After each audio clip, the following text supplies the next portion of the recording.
Welcome back to First Up. 7 minutes after we let our guests continue to be Professor Selwyn Kojo and Secretary General of the Sanathan Daha Mahasabha Satnarayan Maharaj. A lot of text messages coming in. We're going to start reading them off. We also include your telephone calls at this juncture. 868 if you're calling from outside, 622-4141 extension 4.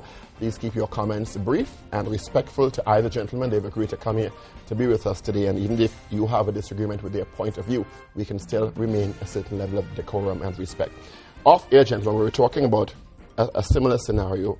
This is not a situation unique to Trinidad and Tobago where different groups are clamoring for space, are discussing the issues related to the distribution of resources. We're seeing the same thing in the U.S. And I asked the question during the newscast, and Professor Kojo asked me to ask it on air, as if race relations in the U.S. had improved since the election of a black Prime Minister, Barack Obama. Black President, Barack Obama. Well, it did improve during the election time because Obama could not have been elected without the white votes. So they did improve there. But subsequent to that, it is deteriorating, and I believe it's a combination of factors. It has nothing to do with race, really. It has to do with the economy of America, the declining power of America itself. So that, to begin with, not only the whites are moving away from Obama, but the indication is some blacks are also moving away from Obama. So he has that problem there. You see, when we talk about Indian and African voting and the whites voting here, they say we are racist, right? But in America, that is constantly being discussed. The Hispanics are a powerful force now in America, that both Obama and the Republicans are fighting for the Hispanics.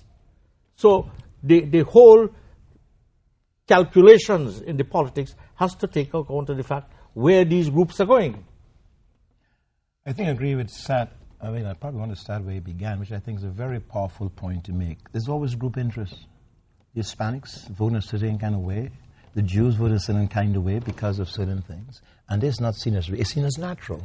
And what the Protestants do to do their best to capture certain block votes because they're important. Now you have the rising votes of the Hispanic becomes very important. That's why I get so angry and just simply reduce it, that we're racial and all that kind of nonsense. I think that's silly.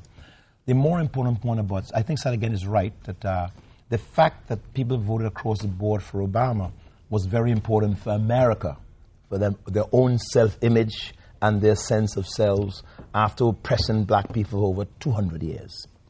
Having done that, though, I think you have to break down the demographics. The people who voted for Obama are really those below 65. The younger people did, as did the blacks came out in numbers, about 90%. And the congressional elections, where there was fewer votes and more elderly whites voted, that's when you had the rise of the Tea Party. So that I think the fact that the black man was there, that racial tensions came out. And I do not quite, we've never had that problem of deficit before. And I think that while Sad is correct, it might be one of philosophy, smaller government, we got to bring down the deficit. I think that there are those elements, some of those congressmen from, say, Texas. The first time everybody say a lie when Obama was doing his speech, etc. So I think racial tensions are there. But I think the fact that, one, that they elected a black president seems that things are changing. And I think the younger people, those below 50 and 60, have less kinds of tendencies. Lots of things are happening. So I think that the coming of Obama has meant at least some sort of tour. It's not post-racial. It's meant a tour in race relations. But you don't kill in 2 years what has happened over 200 years. So. Bringing back to Trinidad and Tobago, and we were also talking during the break about building a nation, because as you said, there will always be group interests, no matter what. And some have alluded to a theory that we have more of a political divide than a racial divide because of the perceived composition of either of the two major political parties. Your comments on that. And if we maybe need to have policies on distribution to get around it, if that's possible at all. But I think that's always been happening. I mean, I don't think we're that bad, I think that we have done a pretty good job, particularly under my government, the People's National Movement, in terms of the rise of particular groups. who've done fantastic. Yeah, you did well. You did well. You did. I did badly. And I think we've been trying to work that out. I don't want to make this in between political and racial divide. I think they're both interrelated, and to the degree that they represent a certain kind of interest. Just as Africans in the States felt good when they saw a black prime minister, Indians must have felt good when they saw an Indian prime minister. It's a normal thing. Now, once they get over that romance, they're going to vote in their own interest. Because if they got a government, as much as I love him, if his government begin to mess up, he's going to go someplace else. So in the end, I don't think these are polarized forces. It has to do with performance and how people begin to work. Mr. Maraj?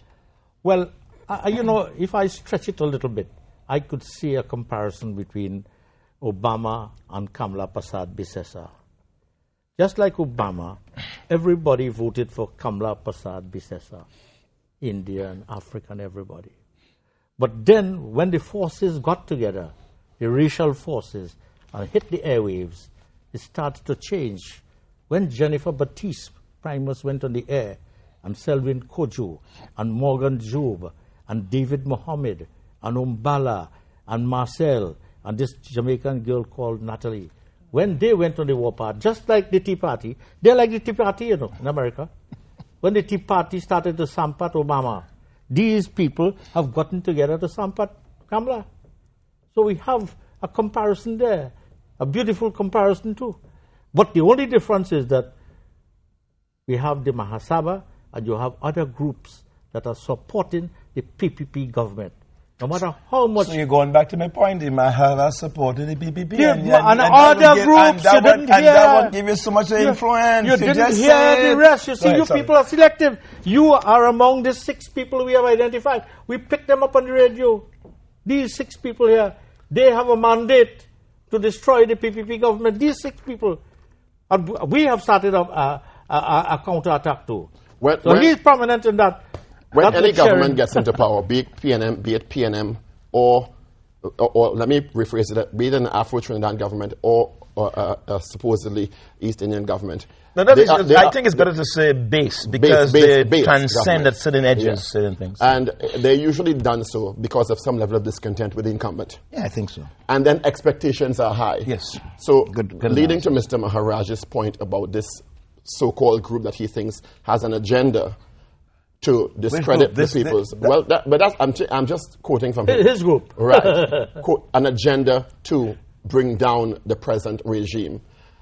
Isn't that a check and balance of our society, whereas people make promises and they are held to those promises by whatever group that's out there? But let me clarify something just in response to Sat, and I once says, whoever's my guide. I had a meeting last night. I spoke to about 60 or so persons in AREMA, a PNM group. And it was a sort of emancipation thing. And I said that we must respect Campbell because she's our president. I said there... Prime Minister. Our Prime Minister. I said there publicly, and I say it publicly again, I took the example of Rush Limbaugh, who wanted Obama to fail. And my dear friend Anna Rampersad, when I was writing my book, Indian Time Will Come, he warned me. He said, Selwyn, Kamala is our president, our prime minister. We must want her to do well. She's our prime minister. We must start there. We'll have disagreements. I said that publicly, and as a God above, I don't say it I said among my own.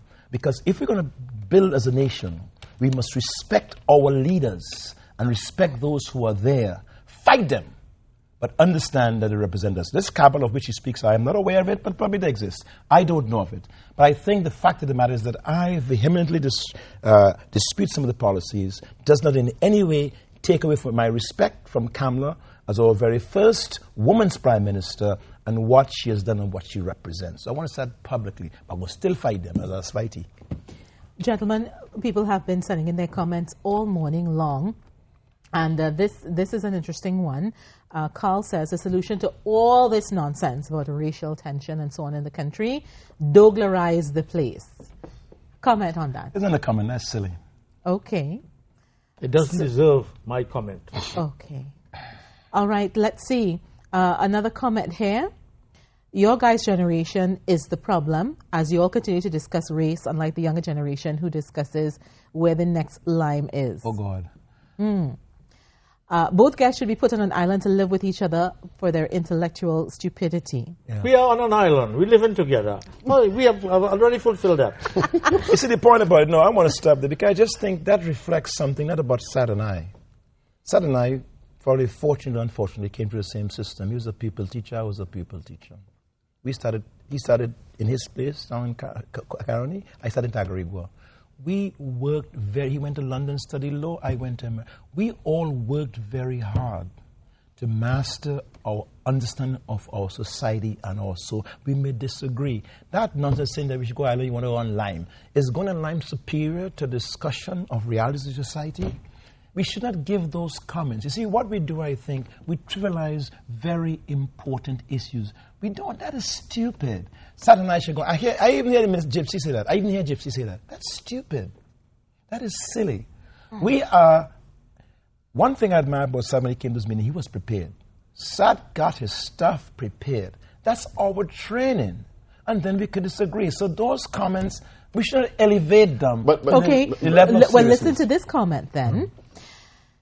Are we looking at these two men? They clearly have some sort of civil relationship, but we, their followers, are at war with each other. Open your eyes, people.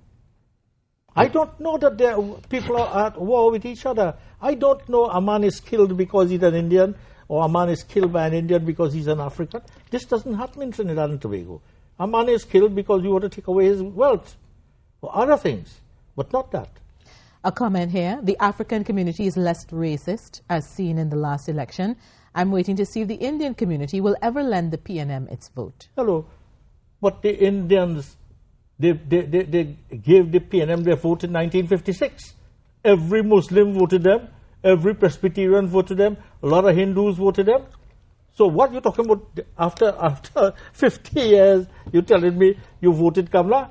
We started it in 56. But going back to the earlier point that one of the texts is made is very often people see you all individually talking about your beliefs and your ideologies, but it doesn't transcend down to those civil types of discussions. On the street, people believe that there is this divide and you all are supporting the divide. Hence, sometimes people call either of you racist because they don't understand that people can have these types of discussions. These types of discussions are necessary for us to move forward. Do you think they're getting that on the street? Well, I don't own a radio station. I don't own a television station. You invited us. I think you had about a week, and we're here. If we invited or others invited, we go. We have not. You see, you set the scene and then say so. And we have not been. I have not been invited. We go to each other's functions. We've tried to understand. I've been going to say he had Ram Leelas many years ago. How much years? About 20, 30 years ago. 30 years. Because I'm interested in literature. Listen, man. I was the feature speaker in the launch of his book. I did not agree with his book, but I was there. Where were all these people? They didn't see me at the town hall. And let me just say something about his book. Let me say something else. Is that sometimes we disparage honesty. I think people must have the ability to speak openly, and that's the only way in which you can get together. And whatever happens, I think, and I don't want to speak too much for him, but I think we try to speak our truths openly and as honestly and disagree. But I know what has happened over the years. We've got to learn to understand and respect each other's views. And I think it sometimes come together because some things I saw which I did not see before or even knew before. So I think this notion that somehow people, but we have not been brought together. And I think it's not, I said, our fault. I think we should be doing more of this. And that's like, let me just thank you for this opportunity. And we certainly intend to. Let's go to the phone lines. We will now start our telephone calls. Good morning. Welcome to First Up. Question or comment for Professor Cudjoe or Sat Maharaj, please.